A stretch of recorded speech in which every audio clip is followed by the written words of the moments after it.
परिवार में झनक की एंट्री।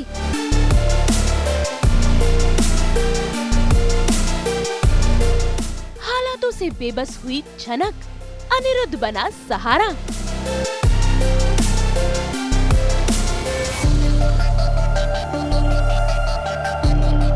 स्टार प्लस की सीरियल झनक में फिर एक बार झनक बोस परिवार में लौट आई है और झनक को इस तरीके से देखकर परिवार वाले हैरान हैं, उससे सवाल कर रहे हैं। लेकिन अगर कोई नाखुश है तो वो है अर्शी। तभी तो देखिए उसने झनक को देखते ही हंगामा शुरू कर दिया। भाई तानों की बौछार आ गई। तुम जानते थे ना कि झनक यहाँ आने वाली है। मैं यहाँ नहीं आना चाहती थी अर्शी दीदी। फिर भी यहाँ आ गई तुम झनक। कमाल है, इस पूरी दुनिया में मेरे ससुराल वालों को छोड़कर और कोई नहीं है तुम्हारा अपना। किसने कहा कि मेरा कोई अपना नहीं? मेरी माँ थी जिन्होंने खुद की जान ली। मेरे पापा थे जिनको गोली मार के मार दिया गया। पर हाँ, जन्म देने वाली मेरी माँ भी तो है जो मुझे अपनाती नहीं है और मैं भी उन्हें अपनाना नहीं चाहती हूँ। और फिर आती है मेरी दीदी, आप अर्शी दीदी। तो घूम फिर के तो मैं अपने रिश्तेदारों के बीच में ही आई हूँ ना। लेकिन आज तो झनक भी चुप नहीं है। भाई वो भी कितना ही किसी का सहे और सुने।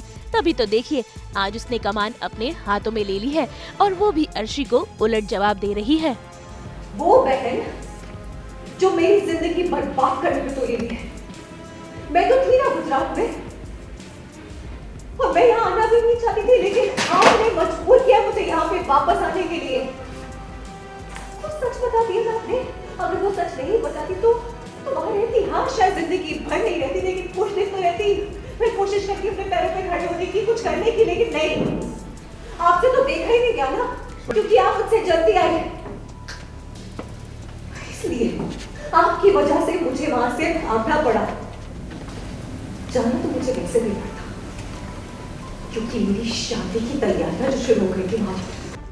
बस बहुत बोल लिया तुमने। तुम मुझे ये बताओ कि तुम्हारी शादी हुई या नहीं, और तुम वहां रही क्यों नहीं? तुम्हें शादी नहीं करनी है क्या?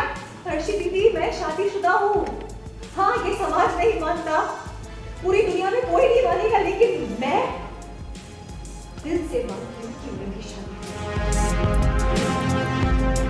हाँ, ये मेरी जिंदगी की सबसे बड़ी गलतफहमी है, लेकिन मैं क्या ही कर सकती हूँ, क्योंकि यही सच है। मैंने कई बार छोटौन से मना किया था कि मुझे इस घर में नहीं आना है। कहा था ना छोटौन, मुझे नहीं आना है। छोटौन, ये क्यों लेकर आए हैं आप इसे? और ये लड़की इतने अजीब तरह के सच धज के यहाँ क्या कर रही है? नॉर्मली हम लोग ऐसे तैयार नहीं होते ना। हाँ, शायद ये ऐसी कोई जगह से घूम कर आई है जहाँ की लड़कियाँ इसी तरह से तैयार। जी बिपाशा दीदी, बिल्कुल सही समझा आपने। मैं ऐसी जगह से ही आ रही हूँ। अब पता है उस जगह में क्यों फंसी थी? इनकी वजह से। क्योंकि गुजरात में आके उस घर में इन्होंने सब कुछ बता दिया और मुझे आधी रात उस घर से भागना पड़ा, और ये इतना बड़ा हादसा हुआ इनकी वजह से। इतनी बड़ी बड़ी बातें करते हो तुम ना, तुम्हें शर्म नहीं आती?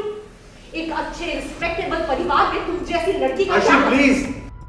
और हर बार की तरह इस बार भी अगर इस घर में उसका कोई सहारा बना है तो वो है छोटौन और अनिरुद्ध। तभी तो देखिए कैसे अनिरुद्ध अर्शी को चुप करवा रहा है। अभी झलक इस बड़े सिचुएशन से बच के आई है। इस तरह वापस चलो इससे। अच्छा, अगर ये लड़की इतनी बड़ी सिचुएशन से बच के आई है तो इसे शेल्टर होम में भेजो ना। इस घर में क्यों लेकर आई? अगर ये लड़की वहां पर जाकर भी आई है ना, इस घर में नहीं रह सकती। अगर झनक की जगह आपको होती तो आप क्या करती माँ? बताइए ना। आप उस पर लगा किचन साफ करके उसे गले लगा के अपने घर से बाहर निकाल देती। मैं नहीं चाहती कि मुझे कोई भी अपनाए। मैं आज यहाँ को लेके कल सुबह सर को छोड़ के चली जाऊंगी। मैं ऑब्वियसली तुम यहाँ से जाओगी नहीं तो और क्या? यही घर बसाने का इरादा है क्या? भाई ये सब तमाशा फिर एक बार देख झनक ने फैसला कर लिया है कि वो इस घर और इस परिवार के साथ नहीं रहेगी। लेकिन भाई अनिरुद्ध भी अपनी बातों का पक्का है और उसने सबके सामने ऐलान कर दिया है कि झनक उसकी रिस्पॉन्सिबिलिटी है और वो कहीं नहीं जाएगी। ऑफिशियली अभी भी ये घर हमारा नहीं है, तो इस घर में कौन रह सकता है कौन नहीं रह सकता ये हम फैसला नहीं कर सकते। ओके, तो जो कुछ हो रहा है उसे बस हमें मानना होगा। हाँ, और हम क्या चाहते हैं वो जरूरी नहीं है। इस घर में कोई भी उठकर चला जाएगा, हाँ, हमें उसके हिसाब से रहना होगा। ये क्या कह रहे हो? ये तो टॉर्चर हो, हैरेसमेंट है। तो अगर आपको जाना है तो आप जा सकते हैं, कोई आपको रोक नहीं रहा है। आज का जब मन करे आप जाइए, मैं तो कहूँगी अभी निकल जाइए आप। अच्छा, शाबाश हनी। उस एरिया पे घूमकर आई हुई ये लड़की यहाँ रहेगी, इसकी वजह से हम दोनों घर छोड़कर चले जाए। अर्शी, दुनिया में कोई भी झलक से मुंह मोड़ सकता है, अपना पीछा छुड़वा सकता है, लेकिन मुझसे ये नहीं हो पाएगा।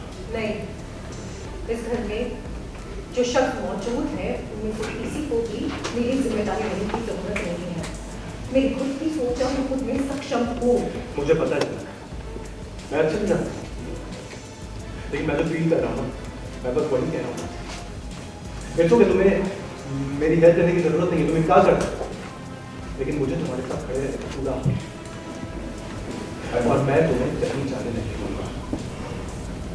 तुम्हारी जिंदगी बर्बाद होने वाली है, तुम किसी तरह से बच के यहाँ पे वापस आएंगे।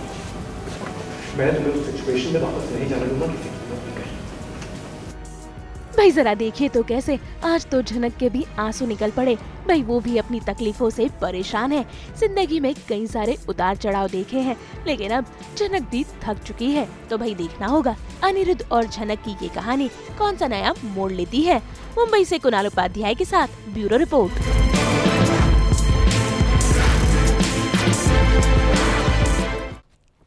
हम तो लेकर ही आते हैं रोजाना आपके लिए एंटरटेनमेंट का पैगाम। तो अगर आपको ये वीडियो पसंद आया है तो इसे लाइक करें, कमेंट देके अपनी राय ज़रूर दें। ऐसे ही एक्सक्लूसिव कंटेंट के लिए हमारे चैनल को सब्सक्राइब ज़रूर करें।